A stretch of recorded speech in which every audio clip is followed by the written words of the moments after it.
It all started in 1337, when England's King Edward III claimed the French throne. France, under Philip VI, wasn't having it. What followed was a war spanning generations, filled with betrayals, epic battles, and shifting fortunes. This wasn't just about kings, it was about power, land, and national identity. The war would define both nations and change medieval Europe forever. But how did it all unfold? The English struck first, using their deadly longbowmen to devastating effect. At the Battle of Crécy in 1346, a smaller English force crushed the French knights. The longbow, cheap and deadly, tore through armored cavalry, changing warfare forever. France, relying on traditional chivalry, was caught off guard.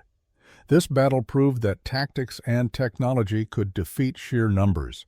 But this was just the beginning of a long and bloody conflict. Then came the Black Death, sweeping through Europe and halting the war. Both sides suffered massive losses, with entire armies and towns wiped out. The plague didn't just kill soldiers, it reshaped society, weakening feudalism and shifting power. As the war resumed, England gained the upper hand, capturing the French king at Poitiers in 1356. France was in chaos, but the war was far from over. Could they turn the tide? France fought back under Charles V, reclaiming lost territory. But the real turning point came decades later with Henry V of England. In 1415, he led his outnumbered army to victory at Agincourt, using the longbow once again. French knights, bogged down in mud, were slaughtered. It seemed England would finally conquer France. But a young peasant girl would soon change everything. Enter Joan of Arc, the war's most unexpected hero. Joan of Arc, a teenage girl, claimed divine visions told her to save France. Against all odds, she led French forces to victory at Orléans in 1429.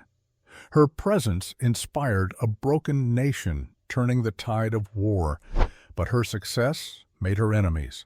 Captured by the English, she was tried for heresy and burned at the stake. Yet her legacy endured, and France's resurgence had begun. England's grip was slipping. France, now united, pushed England back. The final blow came in 1453 at Castillon, where French artillery crushed the last English forces. Gunpowder had changed warfare, and England could no longer hold on to its claims. After 116 years of war, England lost all its French territories except Calais. The war ended, but its impact was lasting.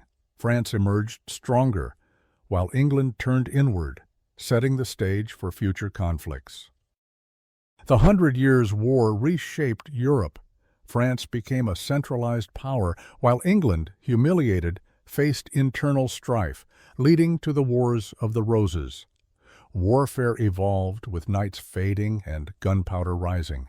National identity solidified. France and England would never be the same. What started as a dynastic dispute became a defining moment in history. And though the war ended, the rivalry between these two nations would last for centuries.